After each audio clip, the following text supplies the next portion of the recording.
Salut, c'est Jean-Marc.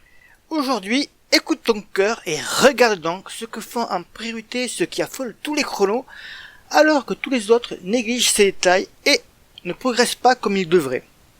Comment aussi tu peux améliorer tes entraînements en les rendant encore plus efficaces, quel que soit ton niveau et tes objectifs à venir.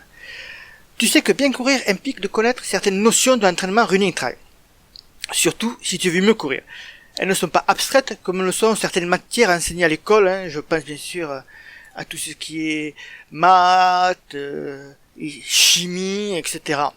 Donc si tu appliques ces quelques notions qui ne sont pas abstraites, tu vas progresser, c'est certain. En évitant de commettre des erreurs fatales, qui vont freiner ta progression ou pire te blesser. Maintenant, il est plus facile d'utiliser un atout supplémentaire grâce à la technologie. Écoute ton cœur est devenu un réflexe avec les montres GPS et cardio. Que tu utilises une ceinture pectorale ou le cardio au poignet, les données sont maintenant très fiables.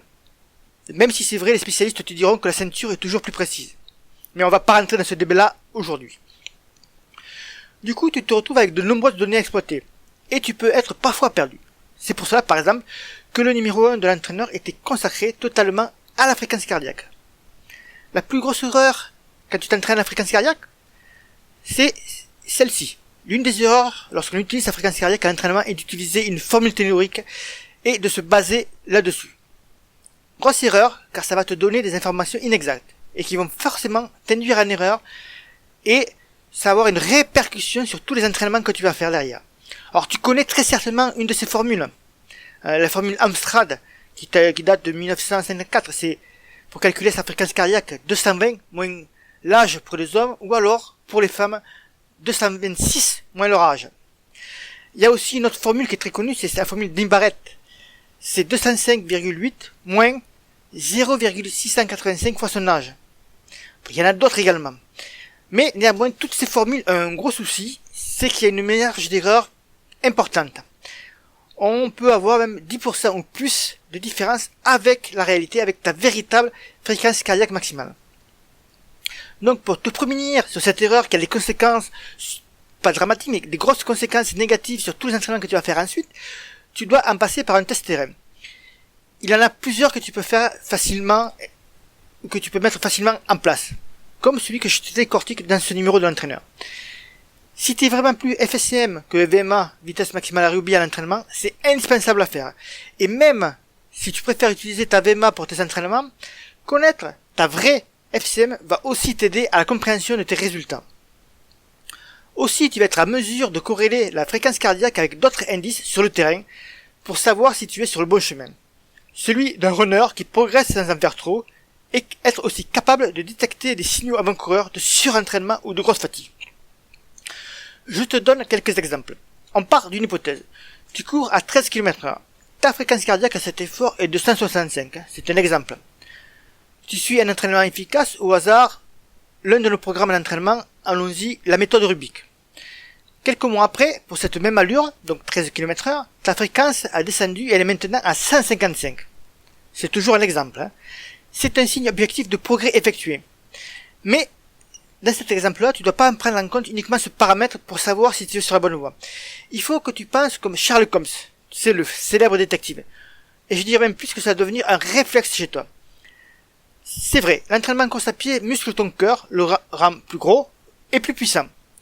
Ce qui a pour effet d'augmenter le volume de sang utilisé durant l'effort, tout en rendant ton organisme plus économe à l'effort aussi. Et ainsi tu vas réaliser de meilleurs chronos, tout en ayant une fréquence cardiaque plus basse dans chaque intensité de tes entraînements. Mais il a été prouvé que l'effet inverse pouvait aussi avoir lieu. Voilà ce que en dit Jan Ulmer, chercheur en physiologie de l'exercice. Une fréquence cardiaque plus basse à l'exercice n'est pas le reflet d'une plus grande réserve, mais davantage le symptôme d'un état de surmenage bien instauré. Lorsqu'on choisit de porter un cardiofréquencemètre à l'entraînement, il convient donc de rester attentif à la fréquence cardiaque maximale atteinte lors d'une séance de fractionné. Celle-ci doit atteindre sa valeur habituelle pour une qualité-intensité d'effort donné. Ce chercheur prenait l'exemple d'un coureur qui avait du mal à faire grimper sa fréquence cardiaque et à atteindre sa FCM durant des fractionnés. Alors attention, tu es peut-être dans un de ces cas-là, Si cela t'arrive, c'est que peut-être tes entraînements sont trop intensifs. tu n'as plus le temps de récupérer et tu enchaînes entraînement sur entraînement sans laisser à ton corps le temps de souffler. Si cela se produit, que ta fréquence cardiaque a du mal à atteindre ses sommets, joue à Sherlock Holmes. Et pense ceci par exemple, tes chronos sont aussi mauvais, tes sensations sont aux antipodes de ce que tu souhaites, peut-être alors que tu frôles le surentraînement et qu'il est temps pour toi de faire une petite pause. Quelques jours de repos peuvent alors suffire. Pour éviter que ça se produise, tu dois être acteur de tes entraînements. Suivre un plan générique est par exemple très piégeux, car tu as tendance à ne pas en sortir, à ne pas l'adapter à ta forme du moment. Tu te dis peut-être que c'est mal d'écourter une séance de ce programme. Tu culpabilises même si tu sautes à l'entraînement. Et si tu le fais uniquement par fainéantise ou manque d'envie, oui c'est mal. Mais si tu le fais en connaissance de cause, parce que tu as l'intelligence d'adapter ce plan générique en rapport à tes capacités du moment et à ta forme du moment, à ton ressenti, alors c'est très bien. C'est en agissant ainsi que tu vas réellement faire des séances plus efficaces. Tu dois connaître pour ça les principes et les actions à mettre en place qui vont immédiatement te permettre d'exploiter n'importe quel plan d'entraînement. Pour que tu arrives plus facilement à progresser sans commettre d'erreurs, dont tu n'as peut-être même pas conscience, mais qui te coûtent malheureusement des minutes sur tes chronos. Et pour cela, je te propose de recevoir un exemplaire rare, dont il me reste quelques numéros, il me reste simplement 5, je viens de les compter. Donc dans ce numéro très spécial, c'est le numéro 1 de l'entraîneur. Je vais être ton accélérateur de performance, en te donnant les bons conseils et la bonne méthode pour courir plus vite et plus longtemps. Car avec l'analyse d'un coach, d'un entraîneur, tu vas y voir plus clair. Et pour cela, je te propose de recevoir chez toi notre livret, qui comporte ces quelques chapitres. Les 5 leviers pour réussir un ultra trail, pour être aussi fort que Kylian Jornet, et en accord avec le mindset du coureur. Également, je te propose de recevoir le test pour bien calculer ta FCM, ta fréquence cardiaque maximale. C'est celui qui renvoie toutes les formules théoriques à l'âge de pierre. Utiliser les formules théoriques va t'envoyer sur le mauvais chemin, comme je viens de te l'expliquer, car la marge d'erreur est trop importante. Pour éviter que tu t'entraînes avec de mauvaises informations qui vont fausser tous tes entraînements, il est important que tu sois en mesure de réaliser un test terrain. Un test fiable et pratique qui ne nécessite pas d'avoir matériel de scientifique à portée de main.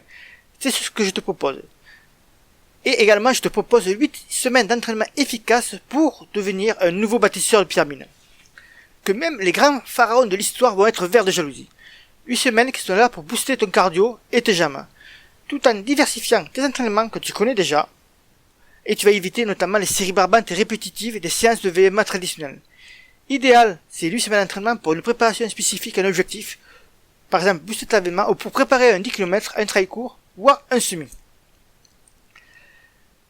Donc c'est ce que je te propose à travers une de ces deux formules. Tu as le lien dessous, le lien pour voir cette page de présentation et réserver la formule que tu souhaites. Il me reste 5-6 exemplaires. Donc si ça te dit, il te suffit simplement de cliquer dessus et de réserver ta formule. Si tu as des questions sur cette audio vidéo d'aujourd'hui, il te suffit de me laisser un commentaire, j'y répondrai alors avec très grand plaisir. À bientôt, bon run et bye bye.